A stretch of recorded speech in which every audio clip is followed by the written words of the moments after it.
Assalamualaikum warahmatullahi wabarakatuh. Waalaikumsalam. Salam warahmatullahi. Ya udah, berarti sudah aku nggak usah beli roti lah. Sebelumnya perkenalkan Kenapa saya beli Cahyo Ajiroliono ini ya? selaku MC pada siang hari ini. Selamat siang, salam sejahtera untuk kita semua. Yang terhormat Bapak Insinyur Ahmad Yusuf Sudi sebagai Kepala Laboratorium Manajemen Proyek Konstruksi Departemen Teknik Infrastruktur Sipil Fakultas Vokasi Institut Teknologi 10 November.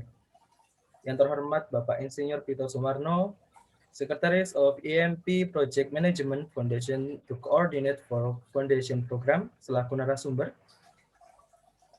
Yang saya hormati Bapak Ibu dosen Departemen Teknik Infrastruktur Sipil Fakultas Vokasi ITS, serta Bapak Ibu dan peserta webinar series pada siang hari ini yang berbahagia. Alhamdulillah, puji syukur kita panjatkan karena berkat rahmat-Nya kita masih bisa berkumpul untuk bersama-sama menimba ilmu dari narasumber yang luar biasa ini, meskipun harus dilaksanakan secara online. Acara ini merupakan acara ketujuh dari serangkaian webinar series Departemen Teknik Infrastruktur Sipil 2021. Webinar series ketujuh ini akan membahas mengenai topik Project Cost Management.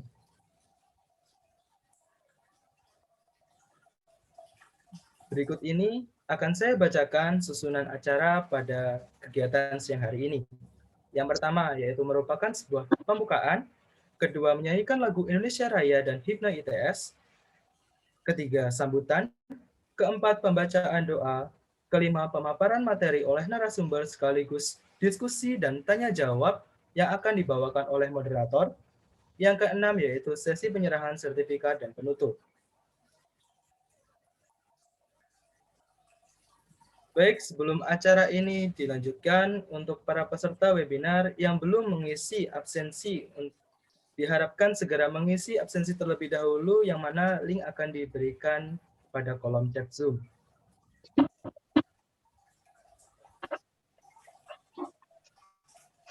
Baik, Bapak Ibu, untuk acara selanjutnya yaitu memasuki kegiatan menyanyikan lagu Indonesia Raya dan Himne ITS. Perhatian untuk para hadirin dimohon menegakkan posisi duduknya agar dapat menyanyikan lagu Indonesia Raya dengan hikmat. Untuk panitia yang bertugas dipersilakan.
Baik, untuk acara selanjutnya yaitu acara sambutan yang akan disampaikan oleh Bapak Insinyur Ahmad Yusuf Sudi sebagai Kepala Laboratorium Manajemen Konstruksi Departemen Teknik Infrastruktur Sipil Fakultas Vokasi Institut Teknologi 10 November.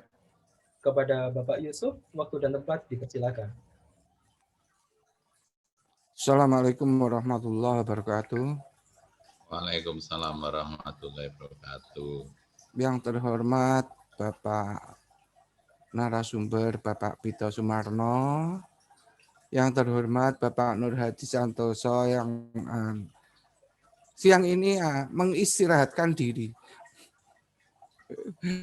Kemudian yang terhormat Bapak Khairi sebagai Kepala Departemen Teknik Infrastruktur Sipil, Ibu Amalia sebagai Sekretaris Departemen, dan Bapak Ibu sekalian, peserta webinar, serta adik-adik mahasiswa yang saya banggakan. Siang ini kita memulai dengan webinar series yang ke-7. Ke-7 nggih, Bu Amalia? Iya, ke-7 untuk Lab MPK, Manajemen Pelaksanaan Konstruksi.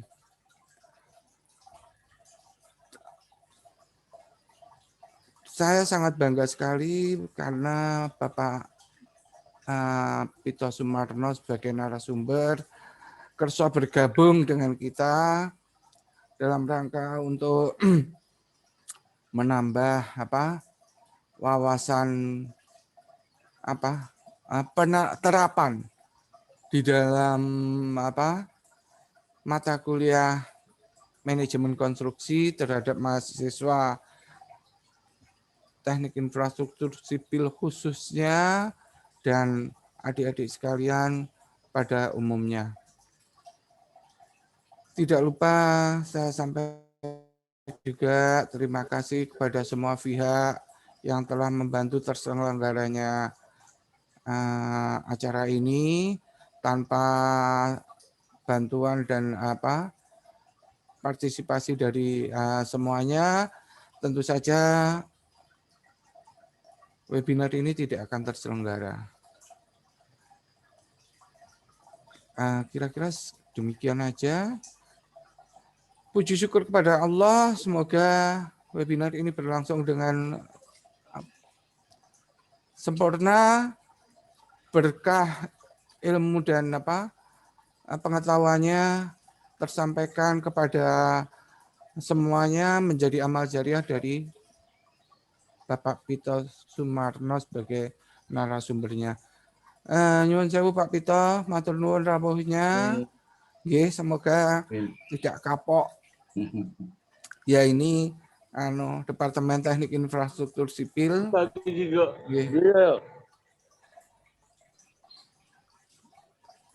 Dengan demikian maka saya nyatakan webinar ini kita buka dengan ucapan Bismillahirrahmanirrahim. Terima kasih. Assalamualaikum warahmatullahi wabarakatuh. Waalaikumsalam warahmatullahi wabarakatuh. Terima kasih Bapak Ahmad Yusuf Sudi atas sambutan yang telah diberikan. Baik, untuk kegiatan selanjutnya yaitu pembacaan doa kepada Mas Khairul Iza. Waktu dan tempat dipersilakan. Assalamualaikum warahmatullahi wabarakatuh. Selamat pagi dan salam sejahtera bagi kita semua. Hadirin yang berbahagia, marilah kita berdoa dengan khusyuk dan ikhlas menurut agama masing-masing. Izinkan saya untuk memandu secara agama Islam. Marilah bersama-sama kita menundukkan hati, memohon ampun seraya mengharap agar doa kita dikabulkan oleh Allah Subhanahu wa taala.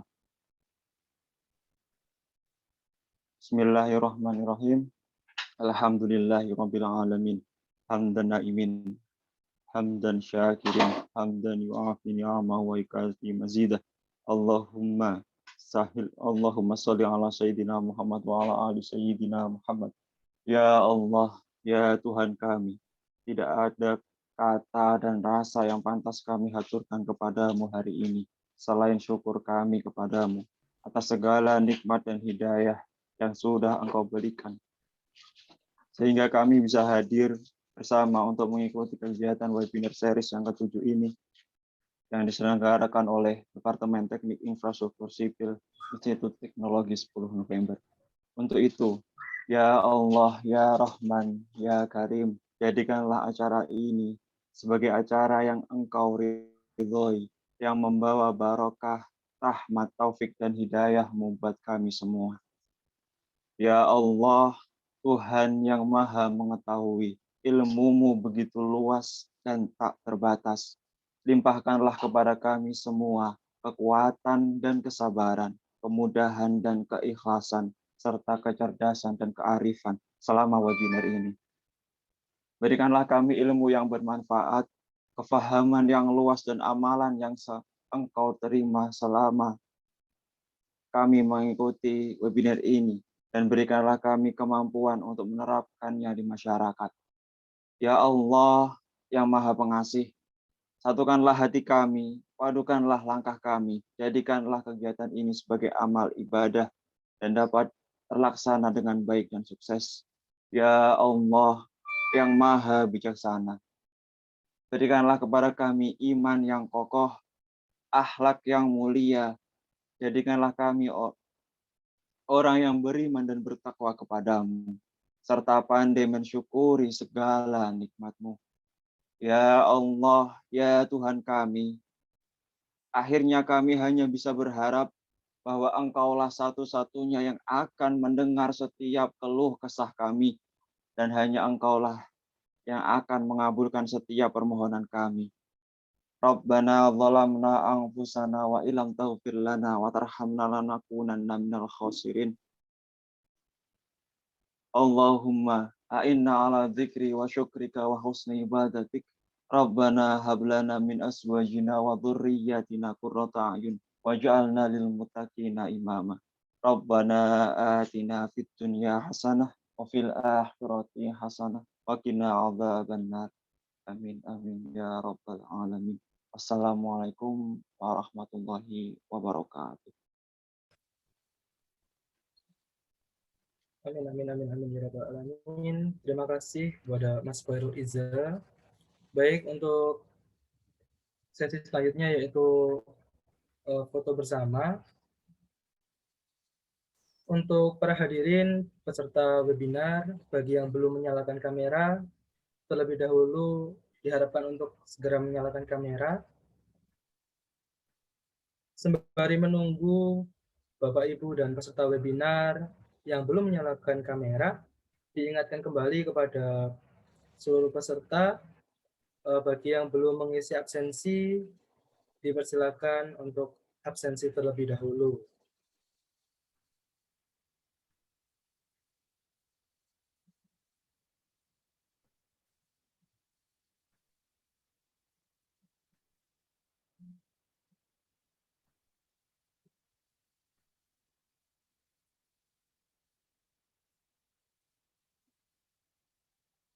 Ya baik, Bapak, Ibu, dan peserta webinar yang berbahagia, di sini dalam kolom Zoom ini terdapat 7 slide untuk kegiatan dokumentasi. Akan saya pandu hitungan 1-3. Kemudian bagi panitia yang bertugas untuk dokumentasi, dipersilakan. Baik Bapak, Ibu, dan para peserta webinar, saya mulai dari slide pertama ya. 1, 2, 3. Slide kedua. 1, 2, 3. Slide ketiga. 1, 2, 3. Slide keempat. 1, 2, 3. Slide kelima. 1, 2, 3. Slide ke-6. 1, 2, 3. Dan untuk slide terakhir 1, 2, 3. Ya, untuk sesi dokumentasi telah selesai. Baik, selanjutnya kita akan memasuki acara inti, yaitu pemaparan materi oleh narasumber, sekaligus diskusi dan tanya jawab, yang akan dibawakan oleh Bapak Insinyur Pito Sumarno. Dan untuk moderator pada webinar seri 7 kali ini akan dipegang oleh Bapak Dimas Dibintara STNP. Kepada Bapak Dimas, dipersilakan. Baik, saya lanjutkan. Terima kasih Mas Cahyo. Acara berikutnya adalah kita akan dengarkan paparan gitu ya terkait dengan materi cost management begitu. Dan ini di hadapan kita ini sudah ada Bapak Pito Sumarno, insinyur gitu ya, magister teknik, kemudian PhD. Beliau ini dulu PhD-nya di University Teknologi Malaysia gitu. Dan kalau kita lihat kurikulum vitae-nya itu, beliau ini sebenarnya dasarnya mungkin pengajar begitu nggih, Pak Pito. Karena saya lihat di sini pengalaman mengajarnya sudah dari tahun 1977 di ATPU. Terus sampai saat ini sih beliau aktif mengajar di UI ya untuk Master Civil Engineering dan di Universitas Tarumanegara. Lalu sebagai tambahan beliau ini juga pernah terlibat sebagai pengajar di MMT program ya, Magister Manajemen Teknik, kerjasama ITS dengan PU begitu. Beliau juga pernah di Unpar. Lalu aktivitas profesionalnya banyak sekali, tapi yang bisa di-highlight di sini adalah Pak Pito ini dari 2004 dia adalah Executive Director untuk Ikatan Ahli Manajemen Proyek Indonesia, dan dari 2017 beliau pegang jabatan sekretaris di di lembaga yang sama begitu. Kalau secara profesional memang sudah banyak sekali aktivitasnya, termasuk membantu KPK, membantu sebagai saksi ahli dan sebagainya. Nanti buat Bapak Ibu peserta yang ingin tahu lebih lanjut pengalamannya, nanti setelah sesi paparan dari beliau terkait dengan cost management ini. Kemudian expertise-nya beliau ini adalah fasilitator, instruktur, asesor pada bidang manajemen proyek, kemudian manajemen risiko, manajemen konstruksi, ada survei kuantitas, ada teknik penilaian gitu ya. Lalu ada review dan analisis konstruksi, kemudian ada manajemen proyek untuk forensik gitu. Jadi ya pengalaman cukup banyak. Kalau dari umurnya sih ini sudah seumuran dengan orang tua saya begitu, Bapak Pito. Lalu saya sampaikan juga aturan untuk sesi tanya jawab nanti itu bisa silakan satu raise hand gitu ya. Nanti dari panitia akan menentukan pertanyaan mana yang akan ditanyakan langsung ke Pak Pito, tapi sebaiknya tulis di kolom chat gitu ya. Formatnya nanti namanya harus lengkap ya. Jadi peserta underscore nama, terus nanti silakan diajukan pertanyaannya yang rapi. Misalkan ada 2 pertanyaan ya silakan diberi nomor 1, 2 begitu. Nanti kalau misalkan memang dinilai baik untuk dibahas dengan percakapan secara langsung dengan Pak Pito Sumarno, nanti biar panitia bukakan audionya gitu. Baik, tanpa berlama-lama lagi, saya langsung persilakan Pak Pito untuk bisa mulai memaparkan. Monggo Pak Pito. Izin dibuka.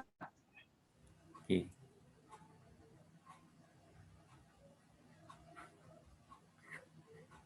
Belum bisa masuk? Belum bisa? Ya. Oh, share screen-nya belum dicentang. Monggo Pak, coba. Ya.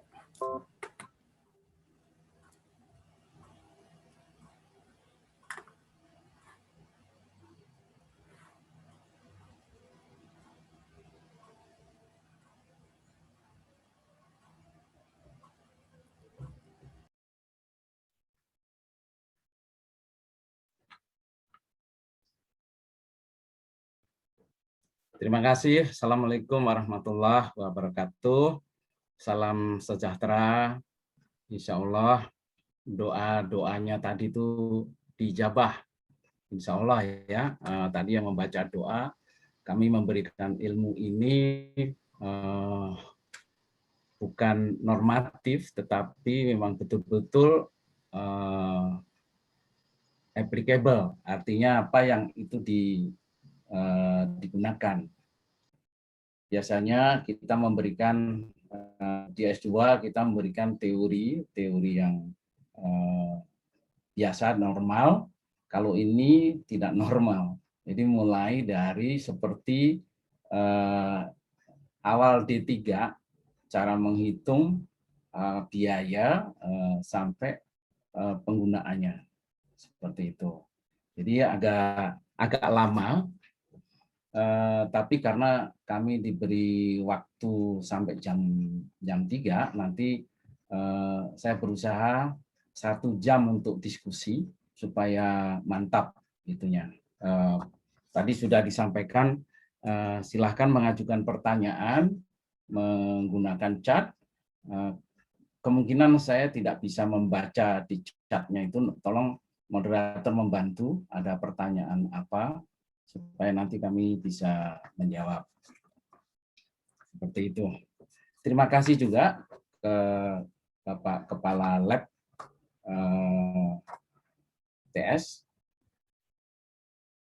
Kemudian Pak Nur Hadi yang mengundang saya. Pak Nur Hadi sudah lama dengan saya ketemu di Surabaya, seperti waktu masih muda dulu.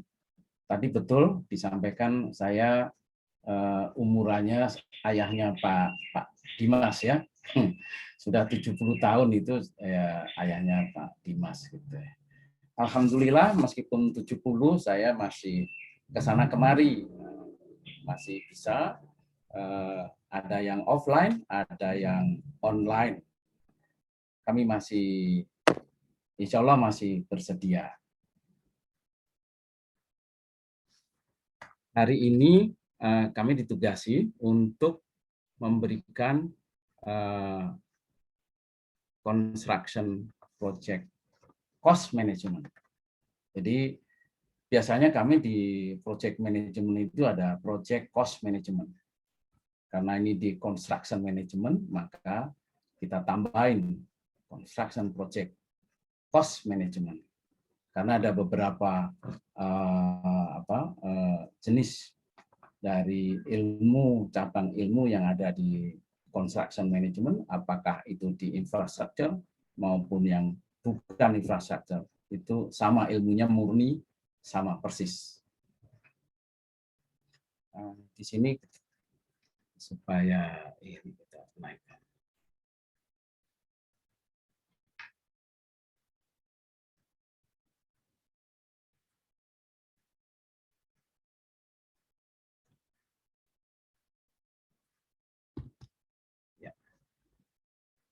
Jadi tujuannya, nah ini memang sengaja kami buat supaya maksudnya mengerti ya, menguasai dari konsep sampai praktek.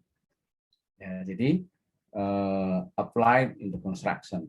Jadi mulai dari konsepnya sampai praktek di construction cost management. meliputi dari cost estimate, cost budget, sampai cost control. Kelihatannya sederhana, tetapi rumit. Sebetulnya rumit ya. Karena kita kaitkan dengan audit. Jadi kalau kisi-kisi dari audit itu selalu mencakup dari ketelusuran. Jadi kalau volume asalnya dari mana, itu tidak sembarangan. Itu harus ada evidence atau bukti mana yang 4x4 kali 2, yang mana tempatnya di mana, posisinya di mana, barangnya seperti apa, gambarnya seperti apa. Jadi tidak asal gambar kita ukur, kita nyatakan dengan volume. Tidak seperti itu. Jadi kalau berhadapan dengan audit, pasti ditanya ketelusurannya. Dari mana asalnya? Itu baru volume. Belum harga. Kalau harga pun juga nanti ditelusur. Dari mana harganya? Kalau di Papua menggunakan standar apa? Nah, seperti itu. Dan kalau memang kira-kira goyang-goyang akan terjungkir biaya cost-nya akan collapse, maka di situ ada ilmu yang namanya cost control supaya tidak jadi collapse. Kalau didiamkan atau alias tidak tahu collapse, maka di sini ada ilmunya supaya tidak jadi collapse. Seperti itu. Karena kami diminta untuk construction project cost management, maka kami menggunakan acuan saja, seperti Construction Management Association of America. Saya anggota di sini juga. Jadi karena yang diminta cost management berarti yang kuning itu. Jadi nanti pada waktu briefing awal, introduction, seperti apa cost-nya. Pada waktu pre-design sampai desain, seperti apa cost-nya. Waktu pengadaan, cost-nya seperti apa. Kemudian waktu konstruksi, cost berubah jadi apa. Nanti setelah diserah terimakan, ada professional handover, final handover. Setelah ada digunakan, dimanfaatkan, maka biayanya menjadi seperti apa. Di situ. Nanti saya mohon mahasiswa bisa mengembangkan apa yang kami berikan ini, tolong dikembangkan. Jangan hanya berhenti sampai di sini. Seperti itu. Nah, referensi di sini tetap kita gunakan supaya nanti asal-usul apa yang kita bicarakan ini tahu dari mana asalnya. Biasanya kalau saya yang membawakan, saya tidak memberikan yang nama saya di sini. Tapi kalau orang lain yang membawakan, nama saya dibawa seperti itu. Nah, di sini saya mengambil nanti paling banyak mengambil standar American Association of Cost Engineering. Berdirinya dari saya masih kecil. Lahir 50, ini 56. Nah, ini asosiasi ini sudah lama. Umurnya hampir sama dengan saya. Nah, di sini nanti ada mulai dari cost estimating, cost budgeting, dan cost control. Kemudian kita lihat ke bawah, di situ ada Project Management Body of Knowledge, Extension Construction 2016. Nah, di situ juga saya ambil. Di situ dari mana? Dari sudut pandang owner. Jadi PMBOK itu dari sudut pandang cost-nya owner. Jadi beda cost-nya owner sama cost-nya kontraktor, nanti ada perbedaan. Dan ada peraturannya di Indonesia. Jadi kalau PMBOK itu mulai dari perencanaan biaya, kemudian estimasi biaya, kemudian budget, penganggaran, dan pengendalian biaya. Tapi dari kacamata owner. Kemudian dari CMA seperti Construction Management Association Amerika, saya ambil 2015, sebetulnya saya 2018 ternyata juga sudah disaring, kalau 15 detail. Di sini kita menggunakan tahapan, yaitu mulai dari pre-design, dari sampai desain, kemudian pengadaan, procurement, construction, dan post-construction. Nanti akan terlihat penggunaannya di mana nanti di rincian pengisian tadi itu.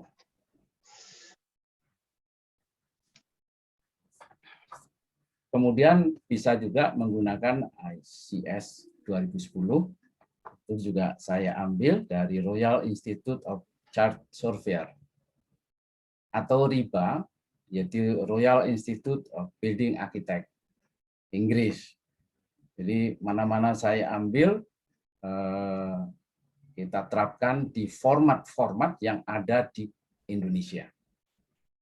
Ini form ini sudah ada di Indonesia, malah ditinggalkan. Begitu sekarang audit masuk, ternyata form itu kita minta gunakan lagi sebagai bukti. Sekarang kondisinya meskipun ada BIM, Building Information Modeling, jadi kalau menghitung volume, kursornya digerakkan segitu sudah keluar volumenya, tapi tidak ada bukti. Mana buktinya? Anda meletakkan kursor dari sini ke sini, wah rumit juga.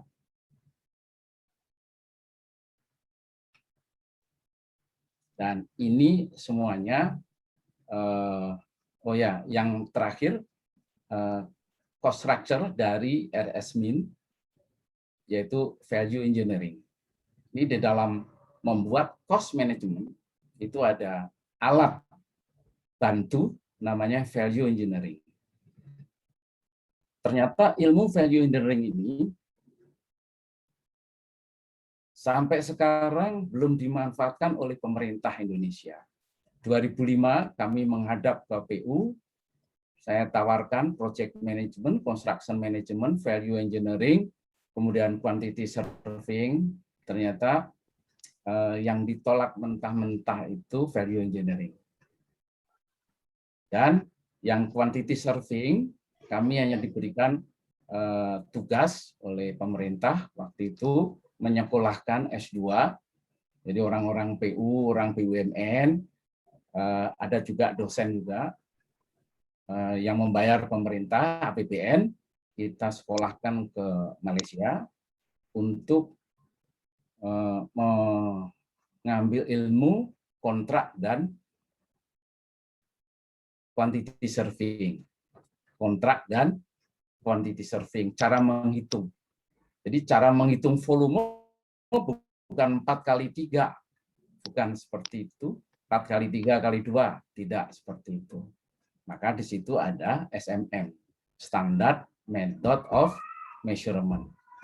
Nah, Standard Method of Measurement ini sekarang sedang dikembangkan mahasiswa kami yang ada di UI S3 untuk mengembangkan SMM yang kemarin 7, sekarang di Indonesia kita kembangkan sendiri untuk keperluan segala penyerahan proyek seperti tradisional, design and build, EPC, ada yang lain seperti partnering. Seperti ini sedang dikembangkan. Mengapa saya punya ide supaya ada yang meneliti, karena ternyata di Indonesia ini kontraknya design and build, begitu kontraktor akan mendesain, membuat detail desain, di lapangan sudah mulai bekerja.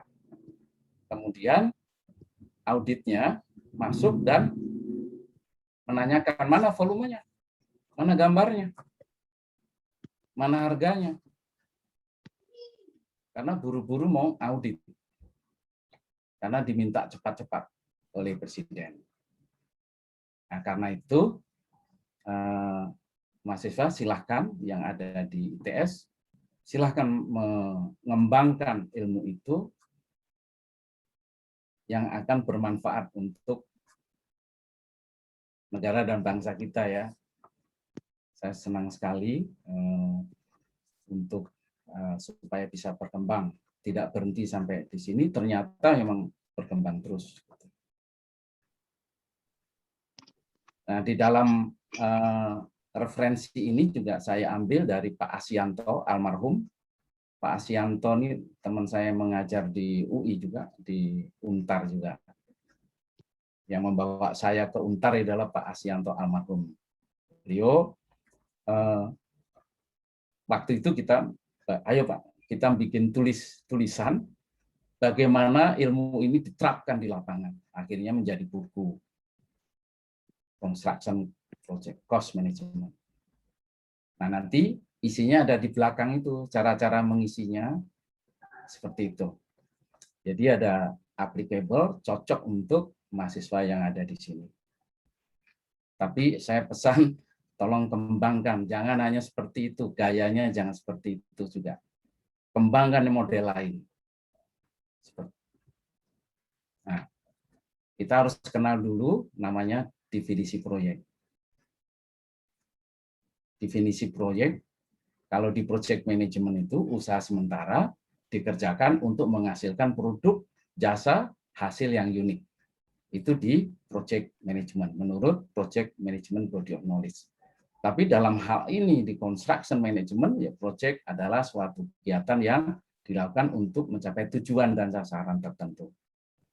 Prosesnya dibatasi oleh waktu, sumber daya, dan persyaratan-persyaratan yang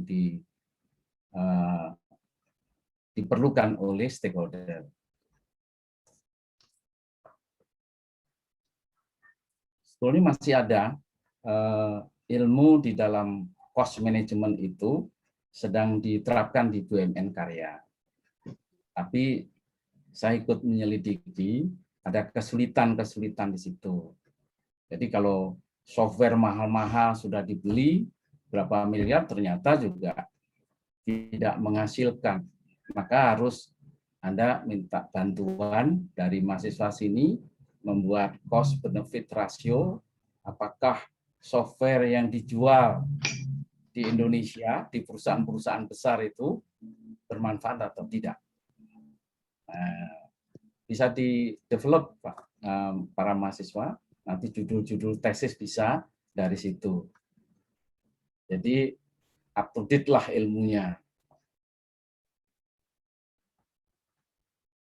Contohnya ada ERP ya, Enterprise Resource Planning. Nah, di situ tolong kembangkan karena di situ budgeting. Jadi untuk mengendalikan budget juga bisa dibuka oleh direktur utama, bisa buka, direksi yang lain bisa buka, dan masyarakat awam seperti ya LSM lah yang terkait gitu, itu bisa buka juga. Karena ini uang rakyat, maka kita harus memberikan ilmu yang bisa transparan lah untuk masyarakat. Jadi nanti dengan adanya audit ini, maka form-form itu sangat diperlukan. Nah, format ini saya pesan, tolong ditambahkan yang terkait dengan fakta integritas. Jadi format yang saya tampilkan di sini terkait dengan fakta integritas belum ada. Tolong dari mahasiswa di sini kembangkan itu. Sekarang di PU sedang mencari itu. Bagaimana caranya membuat form yang kalau beli material tidak ada polusi, tidak ada sogok, menyogok. Nah, tolong nanti form di belakang Anda kembangkan di waktu membuat tesis ya, boleh membuat tesis seperti itu. Jadi mahasiswa di sini cara mengembangkan melalui tesis atau melalui tugas seperti itu. Contoh yang ada di situ di form itu ada bagaimana cara mengestimasi, membuat estimate. Ya, kalau di pemerintah bagaimana cara membuat HPS, harga perhitungan sendiri. Karena audit akan menggunakan dasar dalam mengaudit itu adalah selain undang-undang kontrak, jadi undang-undang dasarnya adalah kontrak, juga HPS. Jadi kalau pelaksanaan nanti tidak ada barangnya, di HPS ada, atau sebaliknya, nah itu temuan. Biasanya kalau temuan, terus terang aja saya mengatakan jadi ATM. Maka dari itu, kami diberi tugas membuat format-format yang kiranya tidak ada kesempatan lagi teman-teman kita main di situ. Ada di kos ya, karena kaitannya sama biaya.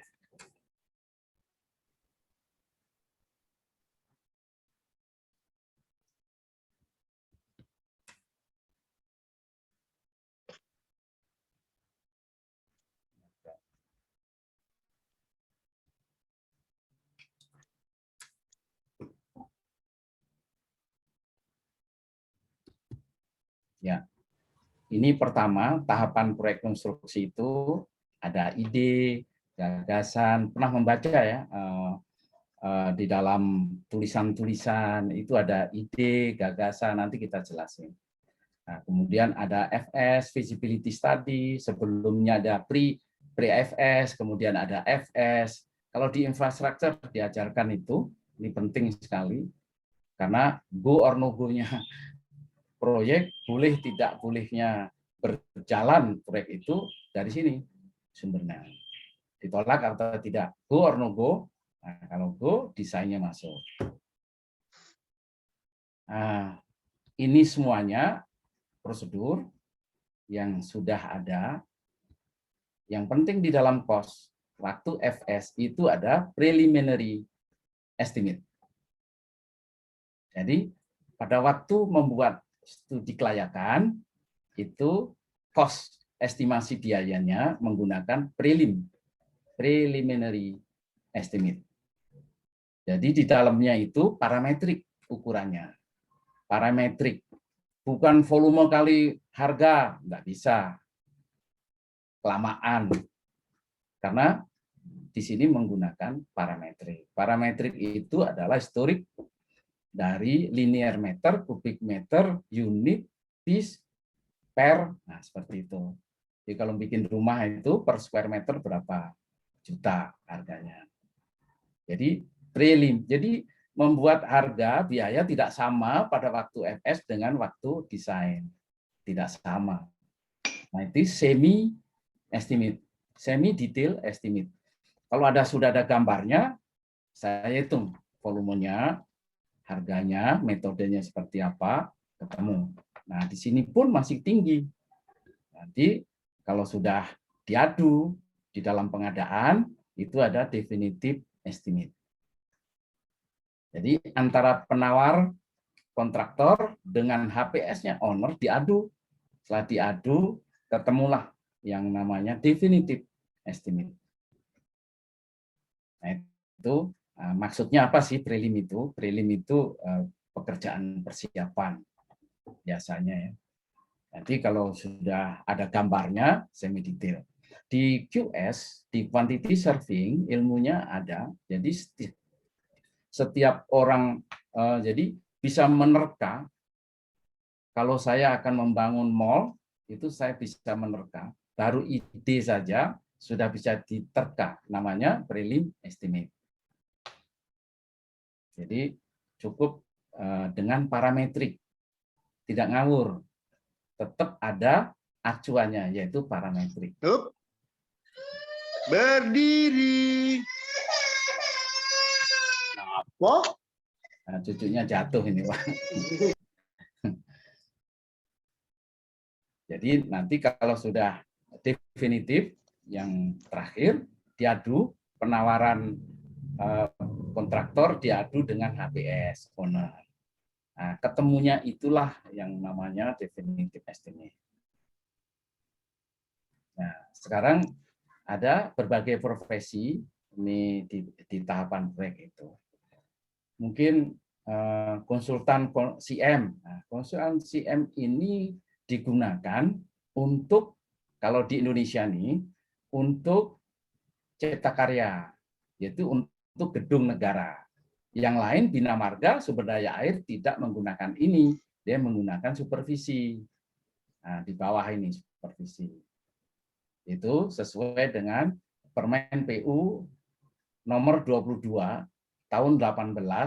Nah, nanti sama-sama kita buktikan, kita gali di situ. Nanti saya akan tunjuk halaman-halaman berapa gitu ya. Nanti kita bantu. Nah, di dalam FS itu tidak sembarangan orang membuat FS. Ya, jadi konsultan FS itu ada. Meskipun saya bisa, kalau saya tidak punya sertifikat dari KJPP nggak boleh. Meskipun saya bisa membuat FS. Jadi selalu kalau saya buat FS, karena saya ada akses di ITS, maka saya yang membuat stempelnya KJPP. Teman saya yang punya sertifikat dari KJPP. Seperti itu. Ini tidak sembarangan ini. Ini ada surat izin dari Menteri Keuangan nomor 125 tahun 2008. Di mana saja? Di Halmahera Timur kemarin saya temukan harus KJPP. Meskipun saya ngerjakan gitu. Mas, pinjem namanya. Nah, seperti itu. Bayar saya. Ada perencana, ada QS. Nah, QS ini di pemerintahan belum digunakan. Jadi di APBN, APBD belum. Jadi saya ditugaskan untuk menyekolahkan karyawan untuk mengambil jurusan kontrak dan quantity surveying di Alam Bina di sana. Seperti itu. VI sama. VI ini di pemerintah juga bahaya sekali. Wah, ini mainnya di sini nih. Jadi audit akan mengetahui kenapa berubah dari kontrak. Jadi VI ini pun, ini juga di Indonesia masih rawan. Jadi ilmunya ada, nanti saya jelaskan. Di kontraktor salah paham. Disangkanya kalau kontraktor mengajukan VI, merubah yang lebih baik itu, katanya itu benar. Bukan. Ilmunya bukan untuk itu. Nah, disalah kaprahkanlah di Indonesia nih, sehingga pemerintah belum, wah ini jangan-jangan kong kali kong nih antara perencana sama kontraktor atau pengawasnya gitu. Nah, konsultan supervisi ini beda dengan MK. Ya, kalau MK ini proyeknya multi years, luas bangunannya lebih dari 5.000 square meter, penyedia jasanya lebih dari 1, ini ada syarat-syaratnya. Kalau membangun gedung negara itu lebih dari 4 lantai, itu menggunakan CM. Kalau supervisi, tidak termasuk di CM. Dan supervisi, CM, masuknya adalah bersama atau sebelum perencanaan. Jadi kalau proyek itu, sebelum perencana di hire, CM dulu. Karena CM ini akan membantu owner. Nanti kalau sudah akan dilelangkan, nah siap-siap kontraktor dan supervisi lelang menjadi pengawas dan kontraktor menjadi pelaksana. berikutnya sampai subkontraktor, sekarang sudah spesialis pancang, spesialis pondasi, spesialis fasad, seperti itu. Nah, tahap ide itu tidak sembarangan dan tidak semuanya diberikan hikmah untuk keluar ide, nggak semua orang. Nah, ini kalau studi kelayakan nanti bisa ada pelajarannya ya, di situ ada pelajarannya sendiri. Jadi intinya studi kelayakan ini harus ada. Jadi setelah ada studi kelayakan baru project charter keluar. Nah, project charter itu memberikan wewenang dan tanggung jawab kepada project manajernya owner. Suruh menjalankan tugas. Nah, di dalam perencanaan dan desain di situ biasanya memang kalau konsultan itu menggunakan TOR. Jadi baik buruknya pekerjaan itu tergantung yang membuat TOR. Maka waktu itu saya pengalaman waktu di Angkasa Pura I, waktu membuat Terminal 3. Terminal 3 itu tidak nyambung antara TOR dengan pelaksanaan. Tidak ada sambungannya, alasannya karena yang membuat TOR tidak pernah diajak keliling melihat airport yang ada di dunia ini. Alasannya itu. Karena emang kenapa TOR-nya nggak nyambung? Karena yang membuat TOR nggak pengalaman. Seperti itu. Ini produk konsultan. Nah, ini ada jasa VI. Nah, nanti kita jelaskan VI seperti apa yang dimaksud. Ada di belakang nanti. Nah, tahap pengadaannya. Ini waktu tahap pengadaan, cost management penting sekali, yaitu HPS. Jadi panitia pengadaan itu harus membuat HPS. HPS itu bisa sama dengan owner estimate, bisa tidak. Bisa sama, bisa tidak. Kalau di BUMN itu garis miring. Jadi bisa sama, bisa tidak. Nah, hanya di peraturan, kalau di APBN atau APBD, HPS-nya tidak rahasia. Tapi kalau di BUMN, rahasia.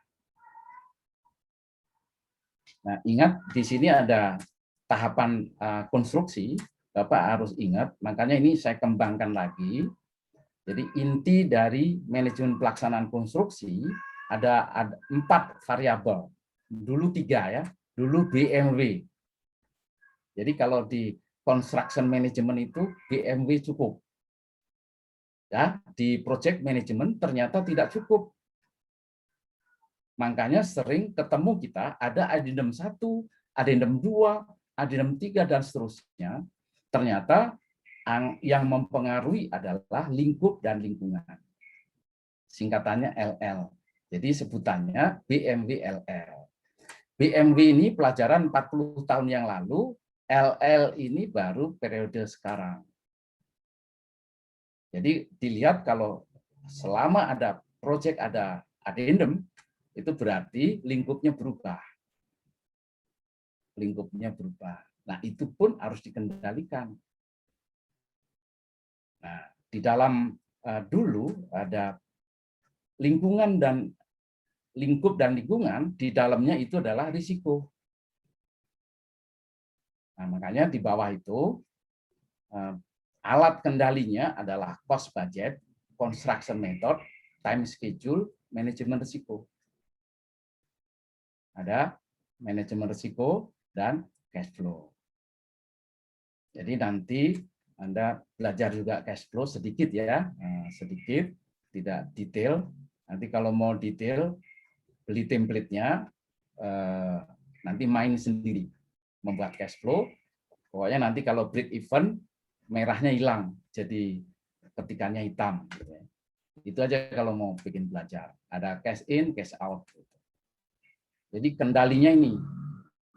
Jadi kalau Anda belajar cost management, tidak mengerti cash flow dan manajemen risiko, sulit untuk mengendalikan. Jadi tetap nanti akan terjadi cost overrun. Jadi biayanya bablas terus, tidak terkendali.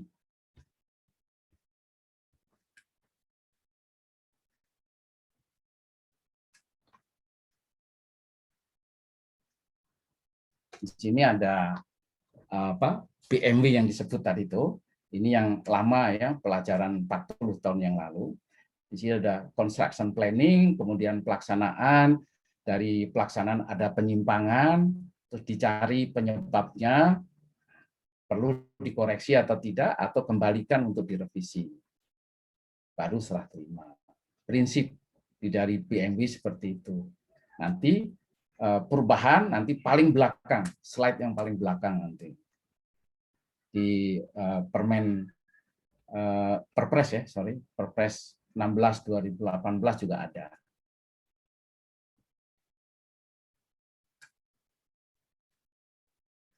Ini ada delay, ini ada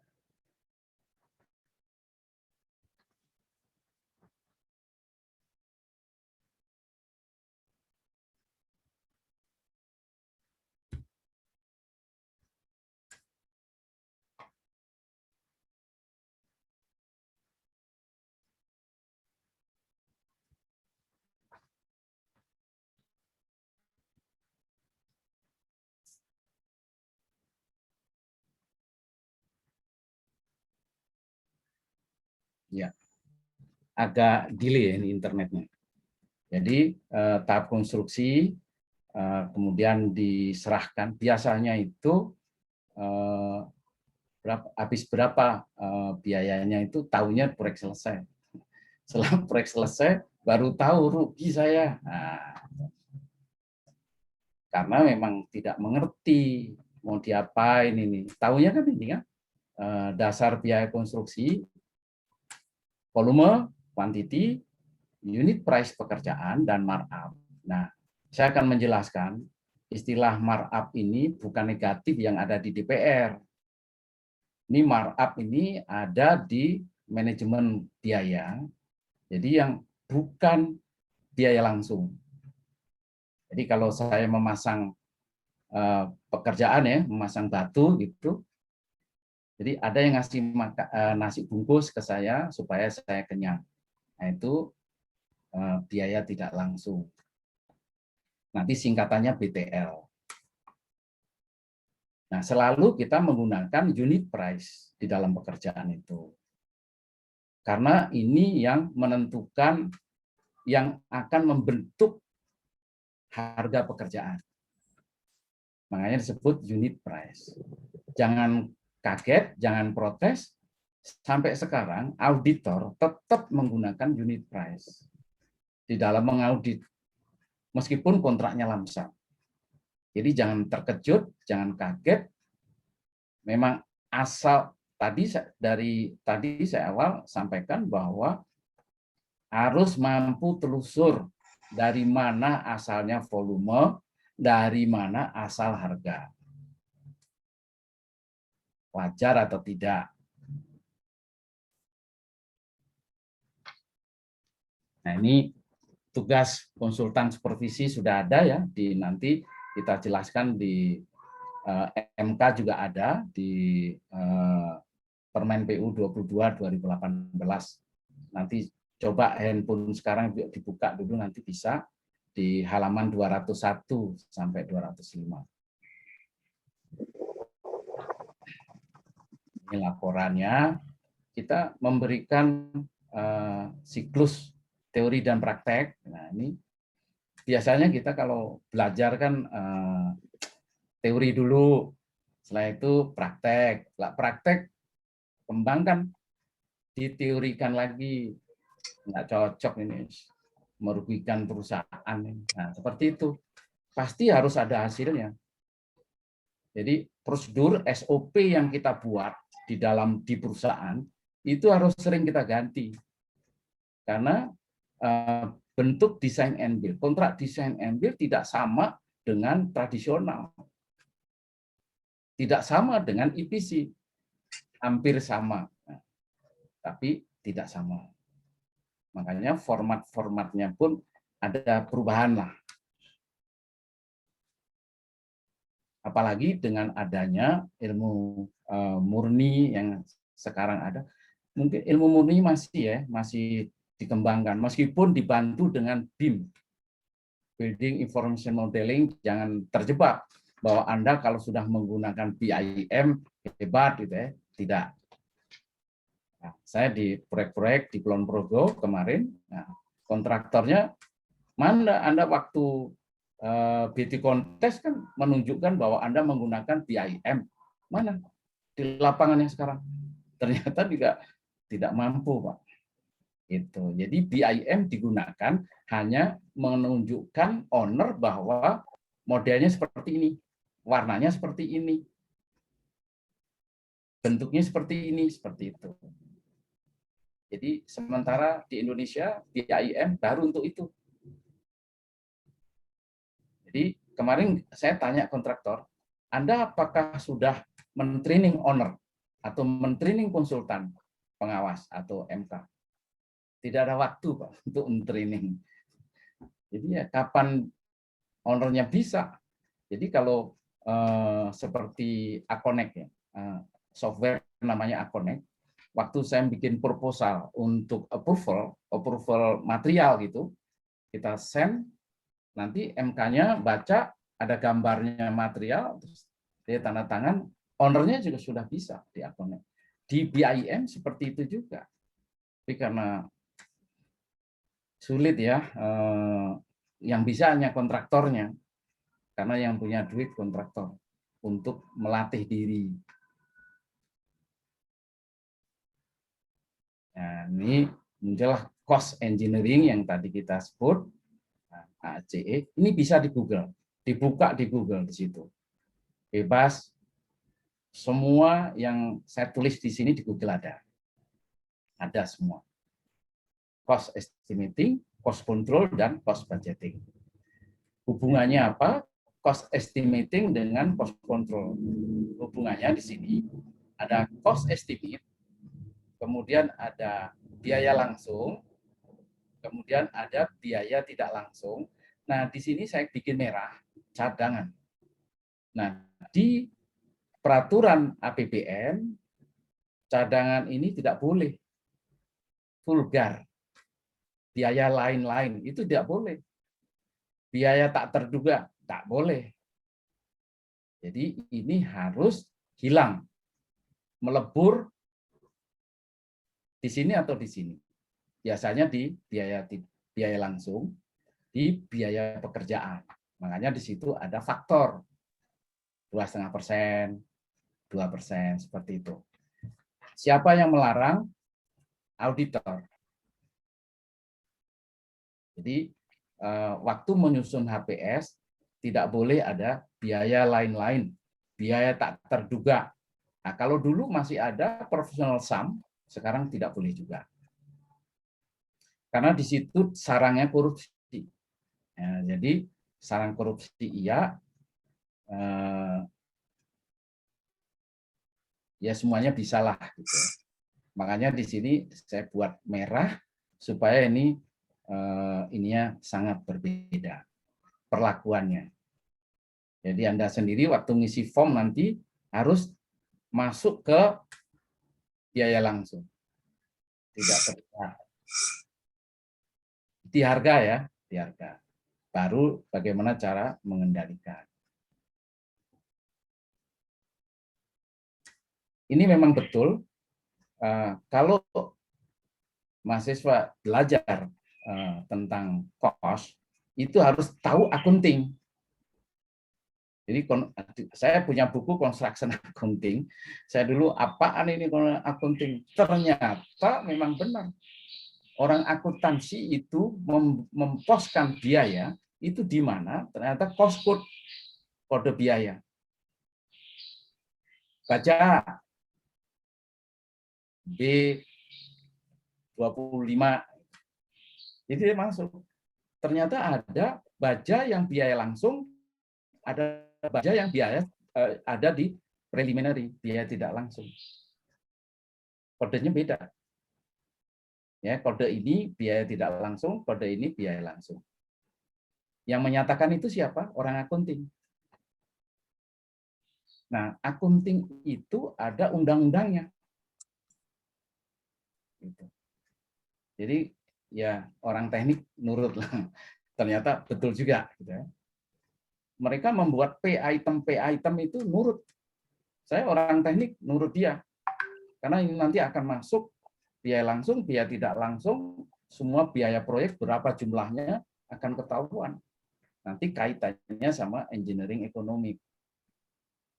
Bikin proyek sekian square meter per meter segi, wah ini mahal, kemahalan gitu.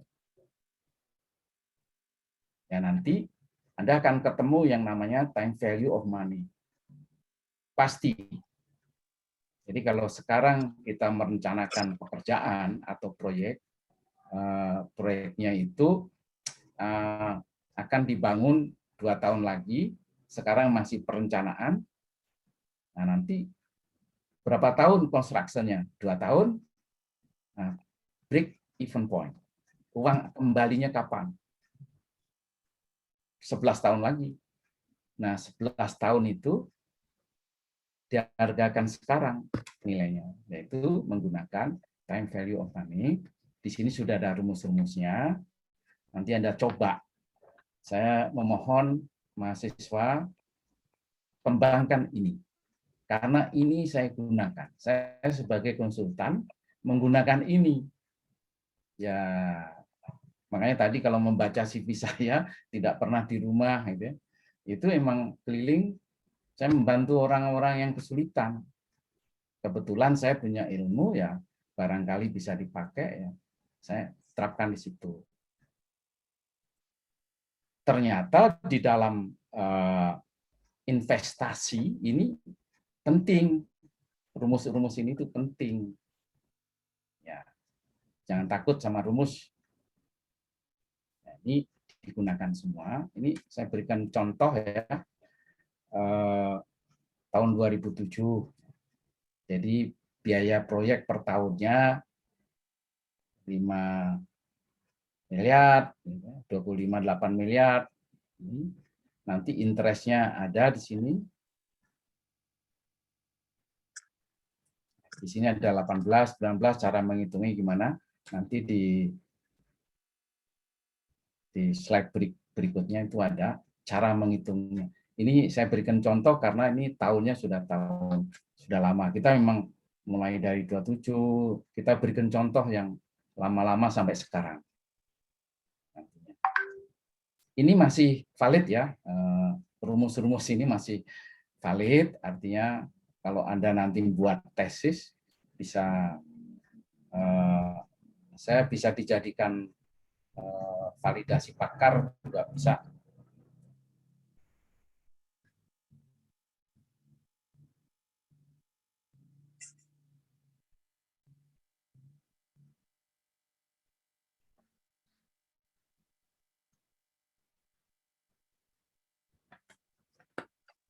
Delay.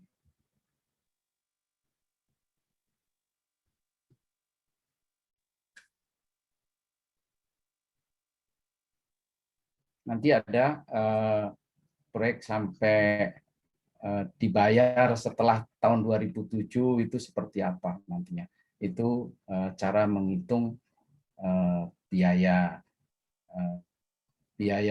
nanti dihitung sekarang. Gitu. Teorinya gini, paling sederhana, di rumah istri saya suka arisan.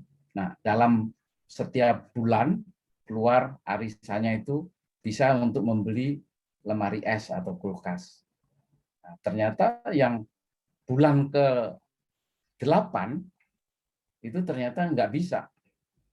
Nah, itulah namanya time value of money. Perlu perhitungan itu. Jadi arisannya juga harus dihitung. Jangan sama terus, bayarannya sama. Tidak. Jadi harus berubah. Jadi pendapatannya nanti yang terakhir ya besar, tapi ya hanya cukup untuk beli kulkas itu. Itu time value of money. Jadi harus dihitung proyek itu. Ini ada delay lagi nih.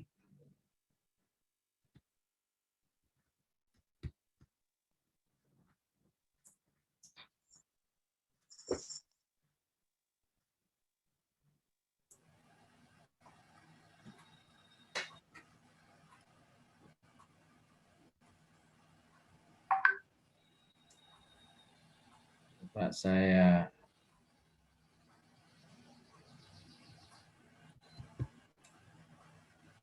belum ada yang raise hand. Ada Pak yang sudah mulai bertanya, ada Pak. Oh, boleh. Boleh, ya. Sambil ini saya stop dulu ya, karena kayaknya delay. Ya. Penanya pertama ini dari Robi Angga Pratama, Pak. Pertanyaan tentang value engineering. Apakah dalam pembuatan value engineering harus dibuat oleh seseorang yang punya sertifikasi tertentu? Kemudian apakah value engineering boleh dibuat setelah proyek berjalan atau sebelum proyek berjalan? Itu, Pak. Oke, baik. Pertama, value engineering itu ada sertifikatnya. Kebetulan saya punya. Gitu. Ya, dulu saya memang ambil semua sertifikat seluruh apa yang ada di Amerika dulu saya ambil. Project management saya ambil, construction management saya ambil, FAST juga untuk VE juga saya ambil, arsitek juga saya ambil. Jadi gunanya untuk apa? Untuk ngajar. Gitu.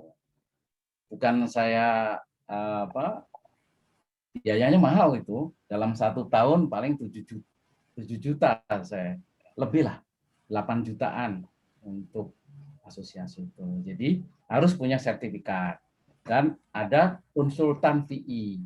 Nah, tadi saya sampaikan konsultan VE di Indonesia tidak berkembang, yang ada di swasta. Karena kenapa? Karena di APBN dan APBD belum dimanfaatkan gitu ya. Jadi pertanyaan tadi itu orangnya harus punya sertifikat VE, value engineering. Pertanyaan berikutnya adalah apakah di perencanaan atau di waktu pelaksanaan. Nanti di materi ini ada di belakang itu ada, tapi saya jawab dulu. Jadi Permen PU 2218 itu di halaman 2201 ya, di jasa pelaksanaan. Di situ ada VE dari kontraktor waktu sebelum tender, sebelum lelang. Jadi di kontraktor disuruh menawarkan dengan jasa VE-nya juga sekalian. Jadi kalau memang di situ nanti ada penghematan dari HPS-nya itu, jadi masih HPS.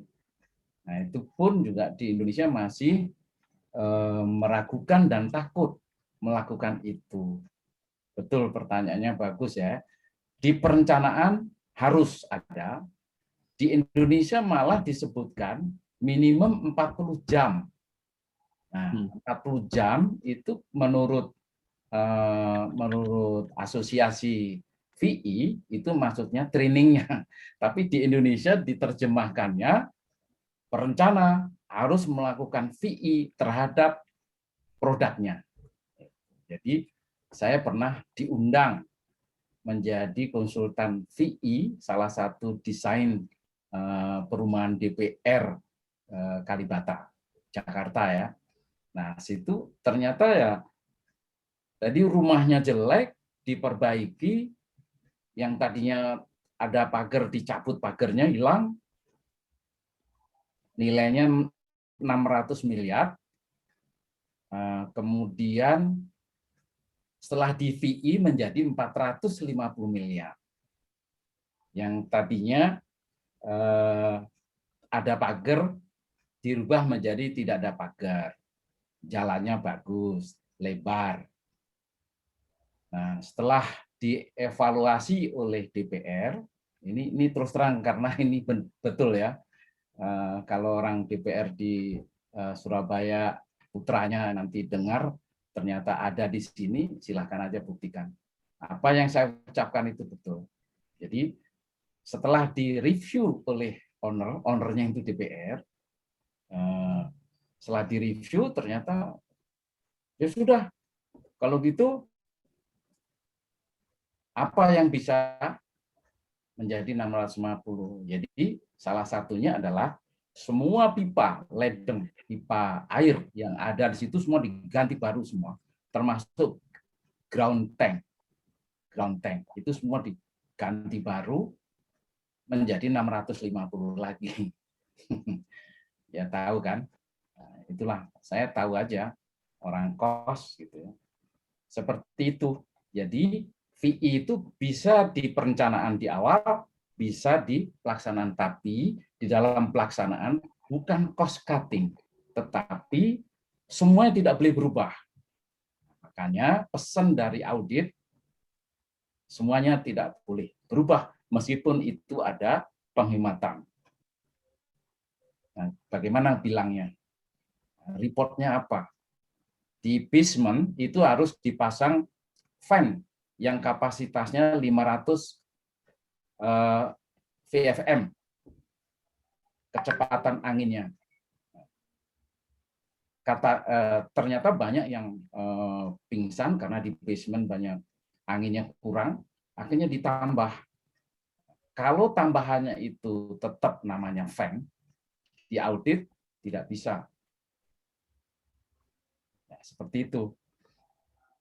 Jadi harus hati-hati ya membuat perencanaan yang mengakibatkan perubahan biaya, itu harus hati-hati sekali karena di audit itu ada aturannya. Seperti itu. Oke. Ini Pak, kalau terkait dengan sertifikasi tadi, itu untuk VI itu Bapak dulu ambil pelatihannya di mana Pak? India. Di India. Ya, saya India. Kemudian yang uji juga orang India. Saya tahu orang India tuh baik-baik. Selama 40 jam itu Pak? Iya, 40 jam. Selama 40 jam berarti ya tinggal di sana sekitar seminggu 2 minggu gitu. Ya kalau di sini ada, jadi Prof. Khaidir Makarim itu ketuanya pada waktu itu. Kita kembangkan di sini karena pemerintah tidak mengakomodir, ya udah mati sampai sekarang. Seperti itu. Iya, iya.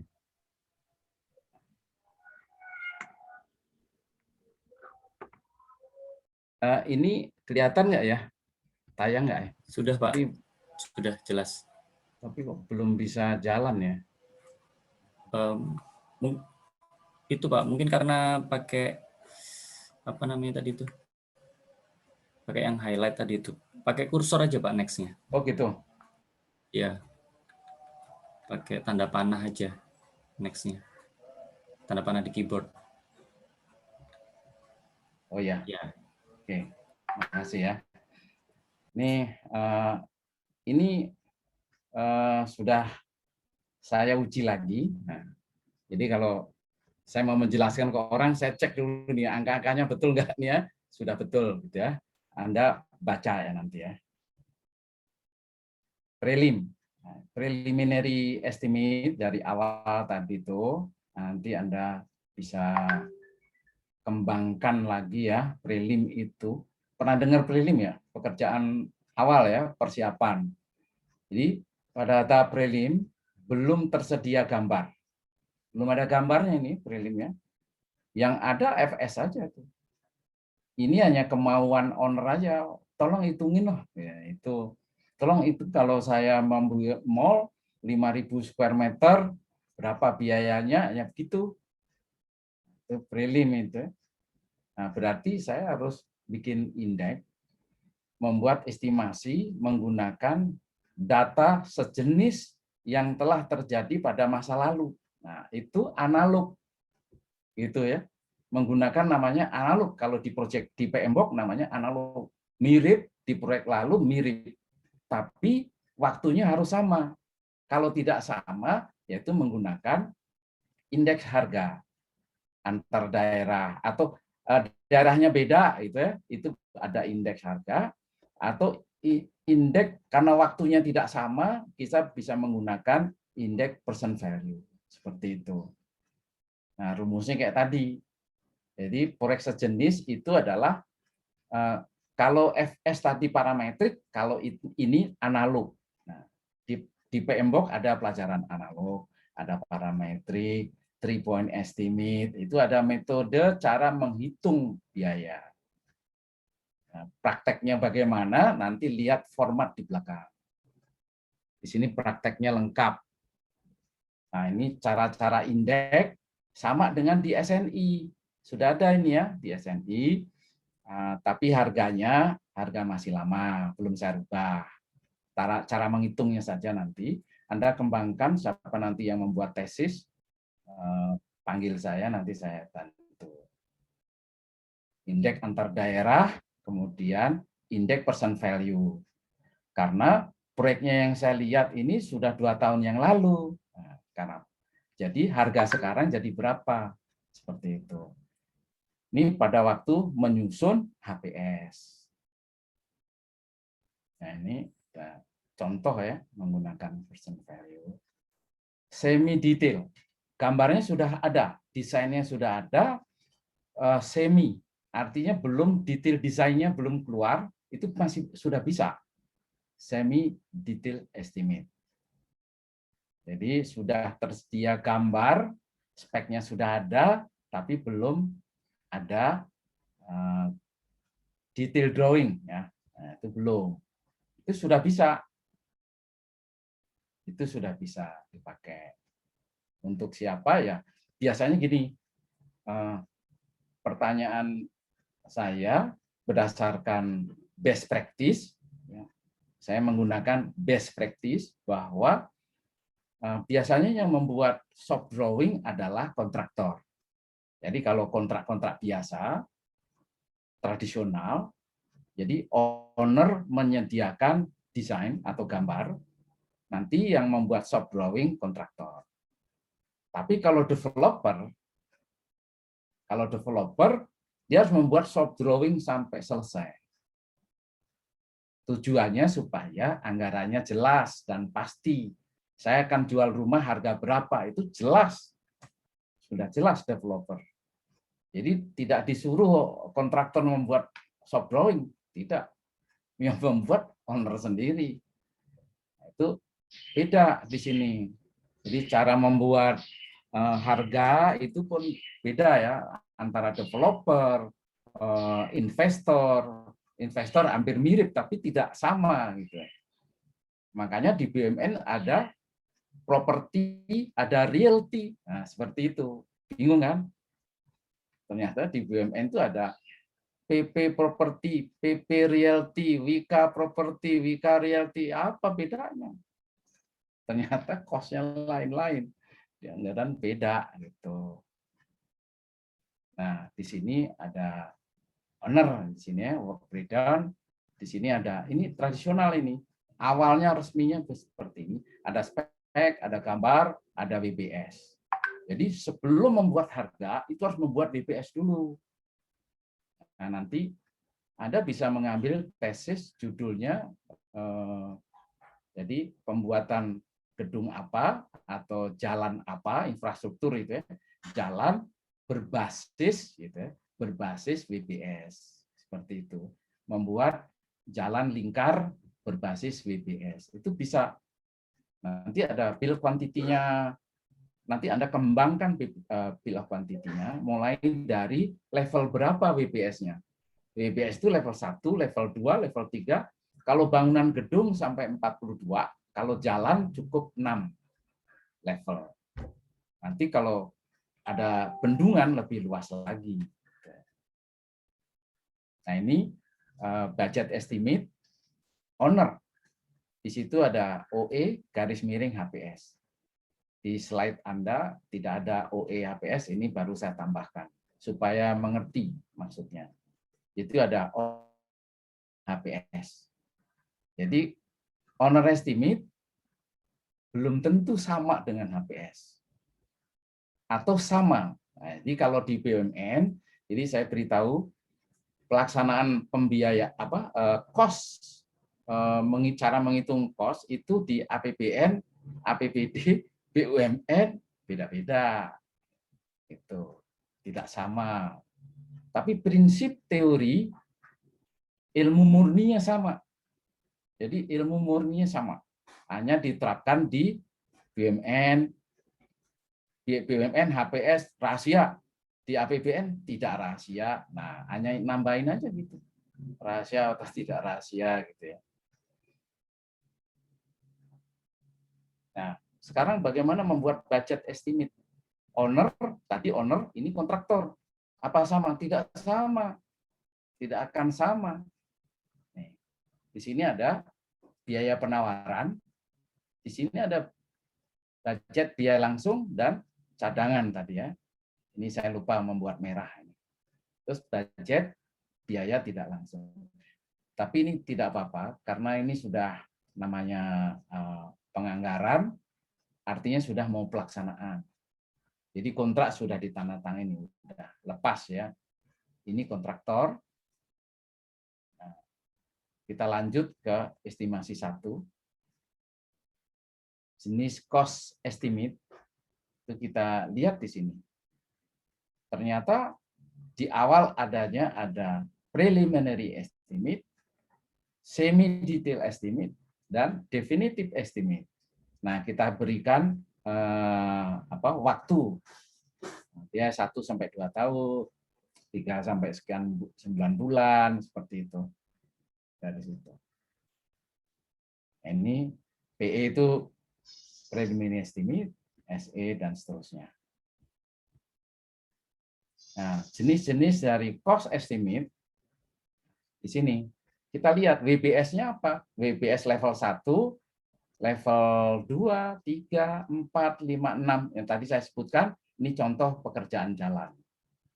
Jadi kalau menggunakan parametrik itu adalah, nah ini akurasinya sama, di sini ada akurasi ya. Bisa rugi 30%, bisa untung 50%. Ini FS. Parametrik ini FS. Kalau sudah masuk ke sini, analog. Analog itu mirip proyek yang lalu. Terus ini proyek data diadu antara penawaran kontraktor, diadu dengan APS. Itu di sini akurasinya. Nah, akurasi seperti ini, nah, biasanya memang selalu ada ya penyimpangan. Ini kita mendesain untuk biaya estimasi. Nah, di sini ada penyimpangan. Nah, pada awal penyimpangannya tinggi, lama-lama begitu di pelaksanaan mengecil di sini. Waktu serah terima jadi penyimpangannya hilang, turun.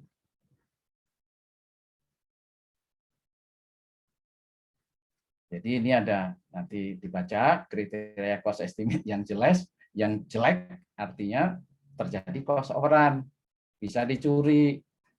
Nah, seperti itu. Gimana caranya orang tidak bisa? Sulit ya. Kalau menggunakan ERP itu bisa. Enterprise menggunakan resource planning. Itu bisa. Jadi saya mau ada supplier akan ngasih 10% gitu, nggak bisa masuk di ERP. Nah itu makanya banyak yang tidak mau menggunakan ERP karena nggak bisa gitu-gitu. Saya ingin ada tesis yang judulnya mengembangkan itu.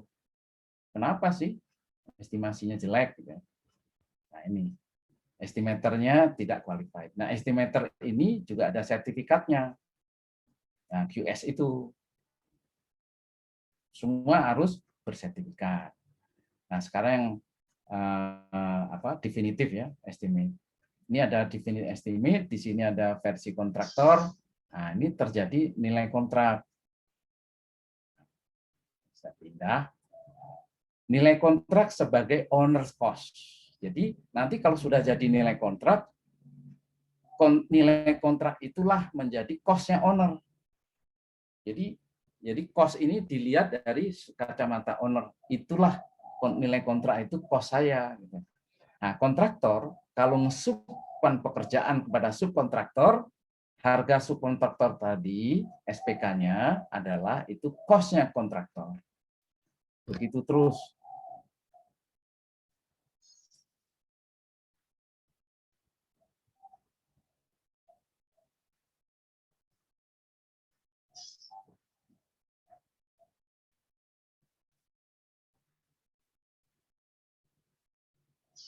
Ini pada waktu kita mengestimasi banyak asumsi, banyak kita menggunakan asumsi. Jadi asumsi-asumsi itu di pelajaran project management juga dibenarkan gitu. Jadi kalau dokumen tidak ada, data tidak ada, ya seasumsi karena asumsi itu dianggap betul. Nah sekarang seperti apa?